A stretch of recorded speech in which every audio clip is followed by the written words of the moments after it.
Welcome to the Hypervoice. I am your host, Stephen Morioka, and today I am joined by Alex Underhill. Alola.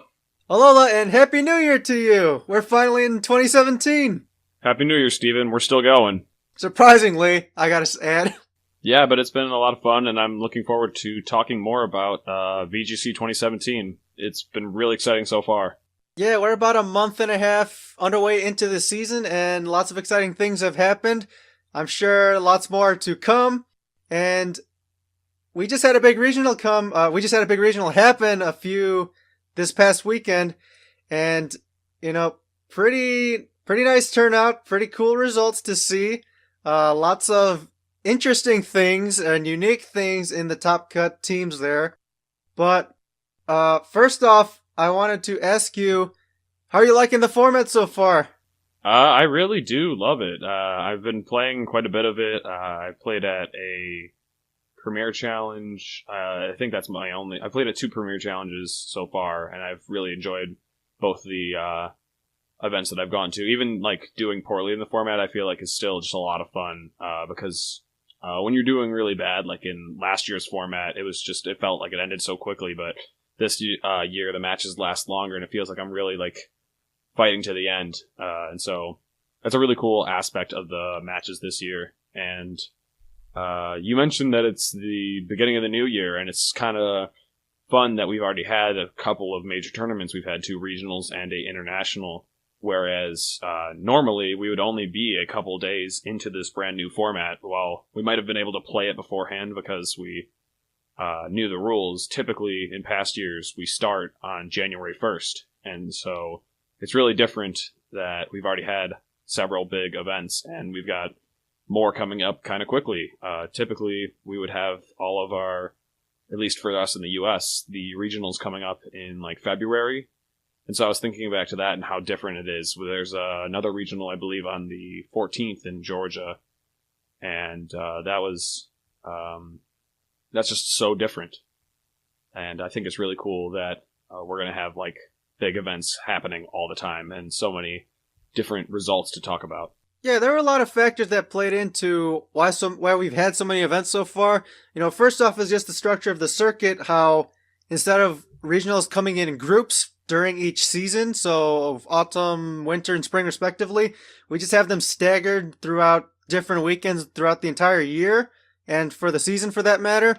And really it was good from a marketing perspective for them. When Sun and Moon just came out, you want to get people interested in the game, specifically for VGC2, I guess, and you want to get people buying the game, playing the game, getting into competitive Pokemon, and also just marketing for the casual fan too. This game's out, there's tournaments out there, they introduced the championship battles format for us to practice on and for other people to see it, in-game ladder, like we've been preaching this whole time. So it was a great move on their part, and a great move to make the format start in December. I'm glad we didn't have to wait too long, despite people needing to rush a lot in order to have their stuff ready. Yeah, I think it ended up leading to definitely overall net positive change. A lot of people wanted to get right into playing this format, and while you said there was that rush to get ready for the London International, those players kind of at least knew that ahead of time. They knew that this would be right after the game came out a couple weeks after, so if you were serious about competition, you made sure to beat your game really quickly and get right to testing things, get right to figuring out what's going to be good and testing lots of things, whether it was on Showdown or Battle Spot. So I think, normally we're not told things too far in advance, but with the announcement of the format in time and giving us enough time to prepare beforehand, I think it worked out really well this time. It did. It was okay. Could have been better, but we'll take it, I guess. You got to accept your small wins with TPCI or TPCI. I always end up mixing that up. TCPI, TPCI. It's something that took me a while to eventually get down, and then I still don't even think I have it down. Oh, yeah. I hear that a lot with the trading card game. The shorthand is supposed to be TCG. I always hear a lot of different people say TGC for whatever reason. That might be from like the video game players who are saying VGC and saying TGC. Yeah, it might be because our G is in the middle. Exactly. So, oh man, it's just so many close together acronyms. We earn CP at PCs. I love that one too. Oh, that's just fantastic, you know. But I guess with the G in the middle of a word again, we had a regional. I think we mentioned this earlier. We had a regional in Dallas this past weekend over New Year's Eve and New Year's Day, so that was cool. That was streamed as well. We had a top 16 cut around a little over 260 players. You want to talk about some of the players that got up here and maybe some of the Pokemon too that stood out to you? Yeah, I first of all wanted to mention I was so surprised that it was such a large regional. It was really cool that they had such a big turnout. I don't really know what led to it because I know personally I would not spend New Year's going traveling to a Pokemon tournament, but if it was local, I would consider it definitely. So I was surprised to see a lot of people like just such a large attendance. I think that's really awesome that they ended up getting so many players. I was worried when this event was first announced to be on New Year's Day and New Year's Eve.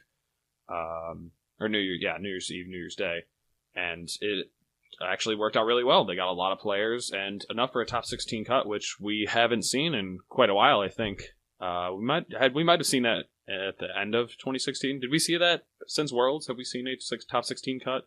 That was in San Jose 2 weeks before. Okay, but before that, sorry, not in Sun and Moon. I want to say Philadelphia. Didn't they have a top 16? Maybe it did. I think you might be right. I think they were the only one, actually. Yeah. Okay. So during one that format in the fall. And anyway, we saw a lot of names that at least we are really familiar, and then a couple of names that were brand new. And the person to end up taking it all was Andrew Nowak in the finals over Colin Heyer. Both, when they saw that they got into finals, I was like, well, we have a repeat regional champion. Drew Nowak won Collinsville Regionals earlier in 2016. I was going to say this year, but we've just flipped over. Right. But yeah, he won in the 2016 format, the first regional set back then. I guess that's almost a year since then, but it hasn't been quite yet. And he won against Colin, who has won at least one regional. I know he's won Madison in the 2015 format, I believe, but I don't know if Colin is a multiple regional champion. He is. He is, okay. Yeah, he defended Madison 2 years in a row, 2014 and 2015. Yeah, you're right. Okay. Yeah, he did. And so, are those his only 2 wins then? I guess if you include Dallas here, he's 2-2 in regional finals. He in Kansas City this past spring, he lost to Ian McLaughlin in the finals there. But still, 4 regionals finals, that's incredible. That's really nice. And he's also done very well at Worlds in the past. And he got second. And then we saw like Nick Navarre and Sam Schweitzer both get top 4. And yeah, like there were some really interesting teams here. One, the most popular Pokemon actually ended up being Tapu Fini, tied with Porygon 2. We saw Porygon 2 was the most popular Pokemon in cut for Day 2 London, I believe. But Tapu Fini tying it at this event was kind of shocking. It was originally deemed as probably the least common Tapu, because a lot of people thought that with Misty Terrain not boosting one of its stab attacks, it wasn't really going to be as much of a threat. However, because it's the bulkiest of the Tapu Pokemon, the Guardians, it ends up actually staying around very long and able to reset the terrains to kind of disrupt the other Tapus. And so that's really cool. However, amongst all the Tapu Finis, 9 of them in top 16, so over half of the cut had them. Tapu Koko still took it all. Yes, that's true. And what I wanted to ask you about Tapu Fini is, say for the sake of argument, I'm confused about it. Say I'm some kind of player that doesn't understand why is Tapu Fini being used so much, what's the deal with it? Is there any sort of explanation or some kind of correlation that we can lead to this certain rise in popularity for Tapu Fini at the moment? Well, Steven, you don't have to pretend to be confused about Tapu Fini. I know how much you've been studying this format, and I can understand your confusion. Anyway, we saw it do kind of well. It got second place at San Jose Regionals by Enosh, and I would say that was definitely one inspiration to its rise in popularity. He bubbled at 17th, by the way. Yes, that's something that worth mentioning. Yeah, Enosh did get 17th and bubbled cut. So he probably would have. I think he had Tapu Fini again, so I think he would have represented that in cut. I don't remember exactly. I just know he had a Smeargle and a Trevenant and a Celesteela and a Marowak. Yeah, he had a Tapu Fini. Yep, he did. Yep. And so I saw three. Actually, I think three of his team. Three people used his teams in the event. I think or made it into top 16. There was probably more in the event, but I think three versions of his team made it to finals. Let's see. Cameron used exactly it, Caleb Ryer, and Justin Burns, yes. So three people took exactly his San Jose team and made it into the finals with it, or made it into the top cut with it. And those were probably people using the calm mindset on Tapu Fini that he kind of inspired. However, we saw some other people using the, I would say, Japanese-inspired, or just maybe Asian-inspired in general, Choice Specs Tapu Fini. I know Sejun used a team like that to do well at a recent tournament. And so Choice Specs Fini kind of helps, with its bulk and its ability to last so long, it helps it catch up in the damage department, and just firing off Muddy Waters all the time. I'm sure it gives a lot of people flashbacks to older formats in Gastrodon. But it's really funny that Tapu Fini was the most popular Tapu at this event, and I'm wondering how it's going to go on moving forward. Right, what I also notice here is there's no Tapu Bulu in cut, and not saying that it's necessarily a bad Pokemon, but I just feel like Kartana might be taking over the grass role. It's doing a lot of damage, and it has good typing and an excellent speed as well. And funnily enough, a lot of the Tapu Fini are partnered with Kartana to help, they have good synergy together. Yeah, and bringing back Tapu Bulu into the equation, Tapu Bulu does give Tapu Fini a bit of trouble, especially since most of them forego an ice move to hit Tapu Bulu super effectively, because Moonblast already hits dragon types super effectively, and it's a stab move from Tapu Fini. So, most of them don't even run Ice Beam, and that way Tapu Bulu, even if it's in the misty terrain, which it's slower than Tapu Fini, so if they ended up coming in at the same time, Tapu Bulu is usually going to set up grassy terrain. It would give Tapu Fini a lot of trouble. However, Tapu Bulu can't really dent Kartana very well without taking a lot of damage back first. Superpower, I don't think, can one-shot Kartana from full. And even if it could, most Kartana have been seen using Focus Sash. And so, with its Smart Strike, it gives Tapu Bulu a lot of trouble. So, kind of the two of them working together to cover each other's weaknesses and just kind of generally hit hard, while also kind of being annoying and lasting a while with either the Focus Sash or Tapu Fini's bulk, ends up helping them kind of pair well together. And again, you mentioned Porygon 2 earlier was tied in the highest usage of teams in Dallas, and probably not only Dallas, but I would likely say in San Jose and in the Europe International as well for day 2. So not surprising, it is one of the bulkiest Pokemon in the format, the bulkiest Trick Room setter by far. Just really good complements with Bolt Beam there, and the ability to recover, and it also has other options if you don't want any of those 4 moves as well. So Porygon 2 is showing its strengths and versatility throughout various different teams and different tournaments, and people really need to start getting answers for it, and not necessarily needing to have fighting types or fighting type moves, but having, Porygon 2 is not something that you're going to one-shot typically. You're going to be designating resources into knocking it out and defeating it. And, if there's a Pokemon that that's added to that top tier list of Pokemon you need to prepare for, I would definitely put Porygon 2 in that list. Yeah, I would put it near the top. As you can see, it's a very, very common Pokemon, and with the normal type, it doesn't have a whole lot of weaknesses to help bring it down, and so it just ends up sticking around for so long. I've seen so many times on stream where there's a person trying to set up Trick Room, and the partner Pokemon would protect, and the front player who's attacking into this Porygon 2 would read that, double into the Porygon to try to take it out before Trick Room goes up, and Porygon 2 lives anyway. It just sets up the Trick Room and then causes all kinds of trouble, especially since once Trick Room's up, it can recover off all that damage that you've done to it. Its Trick Room partner is now doing a lot of damage, and it does a lot of damage on its own, especially if you can get a download boost in your favor. And so it's a really, really, like you said, versatile Pokemon. It can do so many different things, and learning what its attacks are, I think, is one of the most important things in dealing with Porygon, because, there's so much variety. You see Tri-Attack a lot from it, just as its strongest stab move, but you also see Toxic on it to wear down other Porygon 2, or maybe another bulky Pokemon like Gastrodon or Milotic. And then sometimes you see Shadow Ball on it to deal with the ghost types that would wall its normal type stabs, or Bolt Beam, electric type and ice type moves, covering almost anything.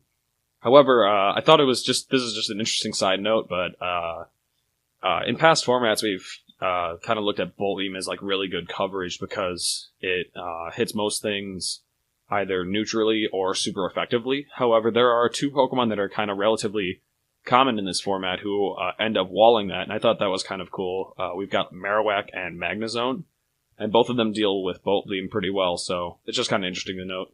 Right, and, Porygon 2 is still not going to be doing that much damage to Magnezone. It does have Shadow Ball from Marowak. But, I guess to move on from there, before we get to that fun little bug type that I want to talk about, I just want to point out some of the single appearances here from some more unique Pokemon.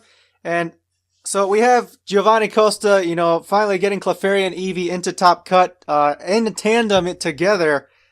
So we're seeing the EVMZ, right? That's what it's called, right? EVMZ? I would assume so. Pulling weight for his team. And I'm also seeing 3 birds on 3 different teams. We have Talonflame, Braviary, and Mandibuzz. I'm sure they all do different things. And, really cool to see just the small and different picks players are making for their teams that are propelling them to success here.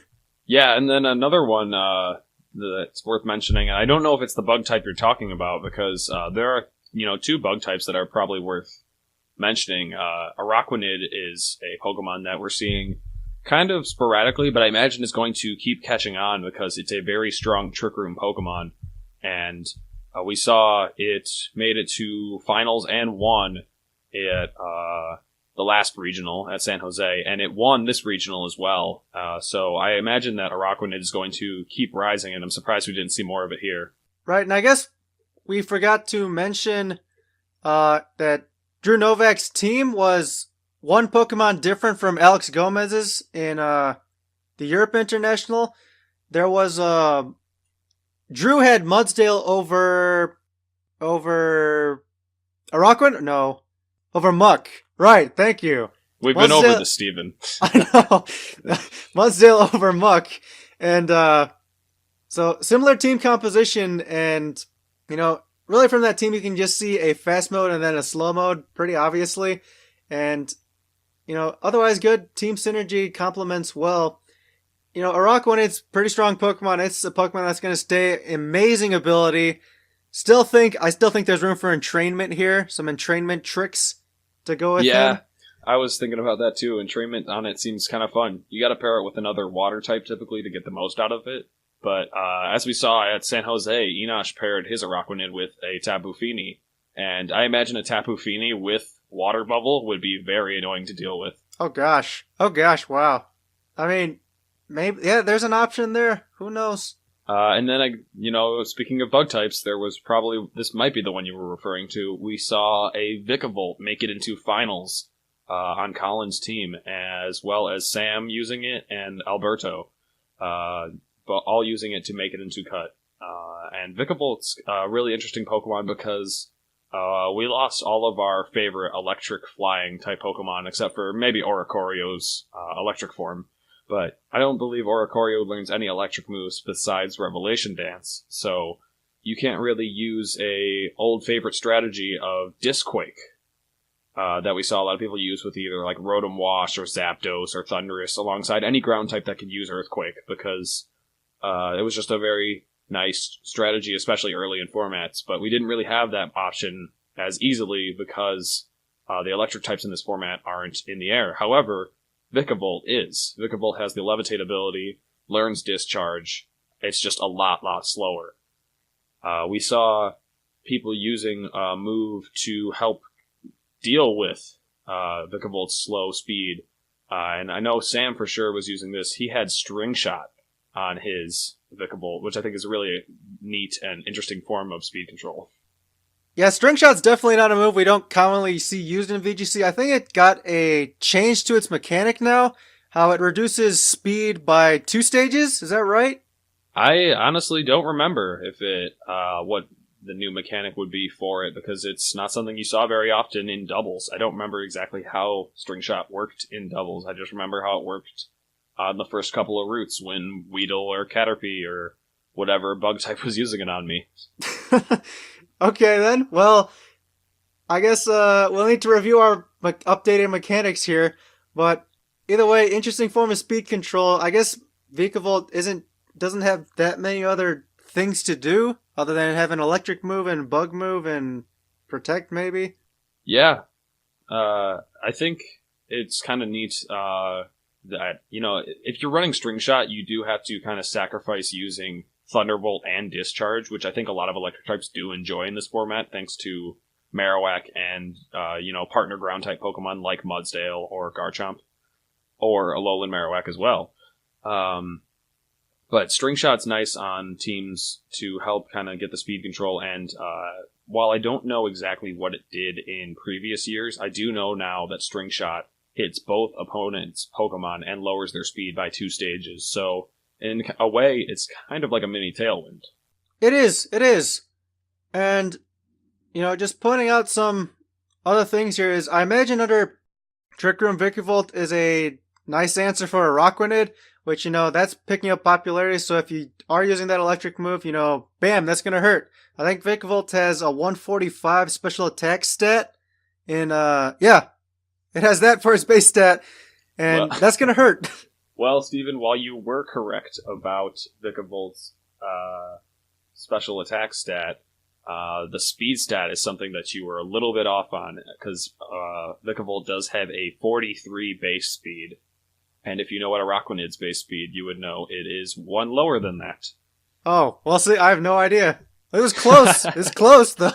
You know what's funny is they actually interviewed Drew about that after he won, because it was something that was relevant in finals, and Vikavolt is 43 base speed, so it just doesn't deal with Rockwanid and Trick Room. It actually it would prefer fighting outside of Trick Room against a Rockwanid. So, unfortunate that the speed tiers do line up that way for Vikavolt, but great for a Rockwanid because it can get in that one more hit to really annoy Vikavolt. It's not going to be one-shotting it because Vikavolt's so slow, so it's typically going to be running bulk, and its bulk isn't awful on its own, but any liquidation is a good one. It just does so much damage, and if you end up on the wrong side of a Z move, any Pokemon's really getting deleted by that.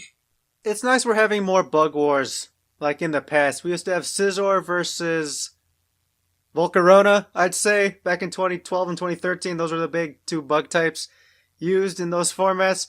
So kind of nice to see that. You got Pheromosa sprinkled in on a few teams here. You know what's neat? When I look at all of the top 16 here, a lot of these players have top cut regionals before. I think actually 5 of them have won them, and a bunch of others have had very good success as well. So we're seeing we had a lot of top players come out on top, funny enough, into this cut. So not surprising I'm honestly not surprised by a lot of these names up here. And interesting to note that while we don't have Legend Pokemon, we do have Ultra Beasts and Tapu Pokemon. And there was a Tapu and Ultra Beast on every single team. There was a Tapu on every single team, and an Ultra Beast on, I believe, all but 2 teams. So, just interesting to see that the Tapus, again, were so popular here after Gavin had won the last regional without any Tapus or Ultra Beasts. And so, The Tapus are definitely still on top despite his win, and I expect them to stick around just because of their abilities. Their abilities are so relevant, and it's like weather. If you want to deal with the opponent's weather, try to set up a weather that's beneficial for you, and make sure that you get your setup second. Use it kind of defensively. That's how we're going to see things moving forward. Switching in your Tapu Fini to make sure that Tapu Lele's Psychium or Shattered Psyche doesn't one-shot your Pokemon is very important. And so that might be why Tapu Fini is starting to catch on, is because it can switch in and survive attacks a lot easier than the other ones, and thus allowing you to reset terrains much more often. Right, and it just seems with the terrain interactions that people, tend to like relying on a different Tapu Pokemon in order to switch them out or gain some sort of advantage for their team. But like you mentioned about Gavin's team, how he didn't have a Tapu or Ultra Beast, I'm not sure he built that consciously, saying, "Oh, I don't want to use any of those kind of Pokemon." But he just built his team that he felt were strong Pokemon to answer the metagame at the time. And I'm not saying it's a terrible thing not to want to do that, but if your team works out without him, go for it. Why not? This is a format where you can definitely find success doing that. Yeah, when you're building your team, look at what you want to use and then fill in the gaps from there. Build the team like one piece at a time, or like start with a good combination of Pokemon, and from there just, round it out. Make sure that you help find those matchups that combo or single Pokemon loses to, and build Pokemon that help win those matchups so that you can really have fun using the Pokemon that you want to. And if you start with, like, let's say you wanted to use a Tapu Pokemon, that's great. Use one and build around it, and find what works for that Tapu Pokemon. Or if you want to use another Pokemon, like if you wanted to build around like Politoed or something, don't feel obligated to use a Tapu just because you have to have a Tapu or an Ultra Beast on your team. Find that Pokemon that you're using, a Politoed in this situation, and then build what will round out your team for Politoed. Instead of just kind of forcing Pokemon in there, forcing yourself to use a Tapu or an Ultra Beast. Use the Pokemon that are going to make the team the most well-rounded. If it's a Tapu or an Ultra Beast, put them on. If it's not, then just don't. Don't look at them as like something that you need on every team. It's more as like they're just options. Everything is an option, and just keep your options open. Yeah, speaking of keeping options open, really quickly here, I have a question for you about Kartana and perhaps some answers for it. Now, there's Trick Room, which obviously if you can get the speed in your favor against Kartana, and you'll have a happier time against it, given how much damage it's dealing. But I know we've talked about we've also trashed this Pokemon a lot before, but Salazzle, it is faster than Kartana. It'll get stab fire moves. Do you think that has any potential here, given the rise in Kartana usage? Honestly, if we're talking about fast fire types, I think we want to look at this top cut and, maybe look at the very bottom of it. And I think there's a Pokemon that might start to come back just because of its valuable speed tier and typing. And the Pokemon I'm referring to is Talonflame. It is also a fire type that is faster than Kartana, and if you look at its typing, it does resist every move that you really see on Kartana. It resists Steel, Grass, and the common Sacred Sword fighting move out from it. So you could see Talonflame maybe used as a decent answer for Kartana because it's faster than it, because Tailwind is still really awesome to have. And, a lot of people thought Tapu Lele is going to annoy Talonflame so much because it won't be able to use its Brave Bird with the Gale Wings ability. But I don't believe Psychic Terrain stops Tailwind, and Speed Control is always something valuable to have on any team. So that ends up being really cool. And then, something that I've seen actually a couple of times in practice, and I'm not sure if this is what Eugene was planning on doing with his team here, but he has a Xurkitree with his Talonflame. And I've also seen people do this with Aerodactyl, where they'll have the Talonflame or Aerodactyl set up Tailwind, and then Xurkitree just goes for Discharge, hitting everything on the field and one-shotting the Aerodactyl or the Talonflame, and picking up a quick Beast Boost right there. And so then you've got a +1 circuitry, maybe even +2 or +3 if you manage to knock out the opponent's Pokemon. And Tailwind up, and so then circuitry just starts rolling through the opponent's team. So I'm getting really carried away with Eugene's team because we're supposed to be talking about Kartana's answers, but I think Talonflame is definitely one thing to consider, and then the ever so common Celesteela is also a good one, though you have to run Flamethrower to beat it, but I think Flamethrower Celesteela is starting to catch on. We saw Enosh getting 17th, also running Flamethrower Celesteela, I believe. So there are definitely ways to beat Kartana. It does have a nice speed tier for itself, making it pretty fast, but being 109 means that all those 110 or 110 special attackers are going to outspeed it and going to give it a lot of trouble. So just look for those. Look for Pokemon that can either wall it or be faster than it, I'd say. Yeah, when you were mentioning walling Kartana's moves, Talonflame does that well. And you mentioned Gale Wings, and I was thinking about, Gale Wings got a little nerf. Once you're not at 100% health, you don't get priority to your flying moves. So, given that all of Kartana's moves are contact moves, and Talonflame doesn't necessarily need that priority anymore, or it doesn't really need that priority just because it's so fast already, Flame Body's not the worst option in the world either. I mean, it's really the only other one anyway, so... Good point. And yeah, Flame Body would really annoy Kartana, especially if they did decide to attack you. Like maybe if you switch in Talonflame and then you get a Flame Body burn on the switch in, not only have you halved Kartana's attack stat, but you've also potentially broken his Focus Sash as long as like grassy terrain isn't on the field to help bring it back. But even then, I believe all damage goes before healing. So if you manage to just get off Flare Blitz off onto it, that Kartana is going to go down. And so, Flame Body Talonflame would actually not be too bad right now. You would lose out on the priority Tailwind, but being able to Brave Bird at full health in Psychic Terrain to deal with like something like that can actually be really helpful. And then another, answer for Kartana would actually be something that I see Nick Nevere using at this event and catching a lot of wind in Japan, no pun intended, because it does use Tailwind, and that's Mandibuzz. Using its Foul Play move, I believe it can 2-hit KO most Kartana just because it's got such a high attack stat, and while its defense stat is alright, its attack stat really is just so high that Foul Play ends up taking it out in 2 hits, while Kartana is really not doing that much to Mandibuzz. Mandibuzz is a very, very bulky Pokemon, and having a very bulky Pokemon with Foul Play is kind of reminiscent of Yveltal from last format, and it just kind of sticks around, uses your own offenses against you, and sets up Tailwind for its team. So Mandibuzz can actually be a really cool Pokemon right now, and I'm seeing it catch on a lot, and I imagine going forward we're going to see it at more events. And it's really cool. Just this format just keeps developing. There's so many new things catching on and then just sticking around. And so I'm really excited to see how things go forward at the next big event. As am I. And a lot of these players are very good.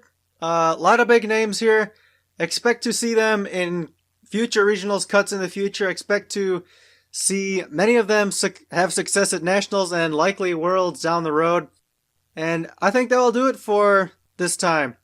Yeah, I think we've said basically everything we wanted to say about Dallas Regionals. Can't wait to talk about the next major event.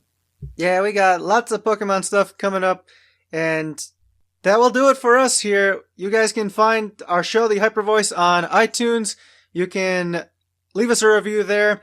We have an email address where you can send us questions, feedback. Please send us some feedback. We'd like to know if you like what we're doing here.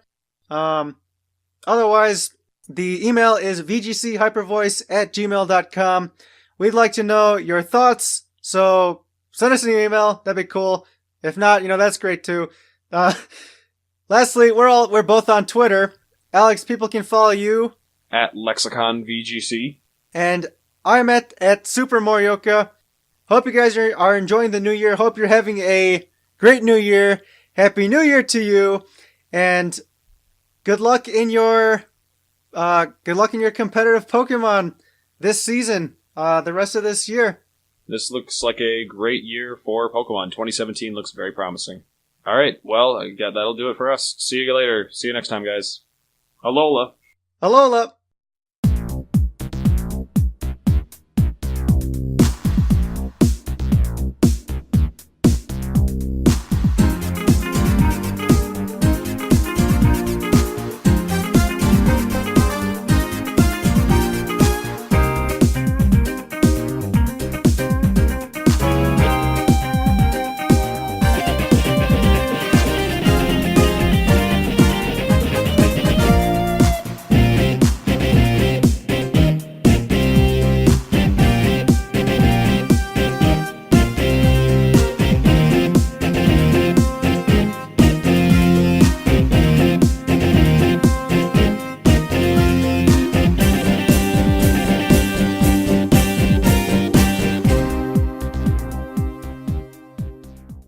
I'm reading the comments.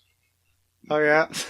There was a really funny one. I'm not seeing the Mandavas on any teams. And then it's just like, it's on Nick's 14th place team. And then all the cool kids love Tapu Fini. Alright. Hey, if you look at one of the questions from the comments, it's like we answered it in this show. Yeah. What is the... I didn't even see that. Yeah, you could have found your answer if you just scrolled down, Steven. Okay. Also, wait a minute. Did that guy comment in the future? What time is, what time is, what is this called? Is this website, like, post your native time, or is it, like, run in some, like, GMT time, or what? Because it's not January 5th yet. Interesting. Oh. Notice that? That's got to be, like, GMT stuff. Yeah, I'm wondering if it's, like, it posts his time that he posted it at, or if Trainer Tower is run at some, like, time, like, it's got its own time zone, and they display everything based on that time zone.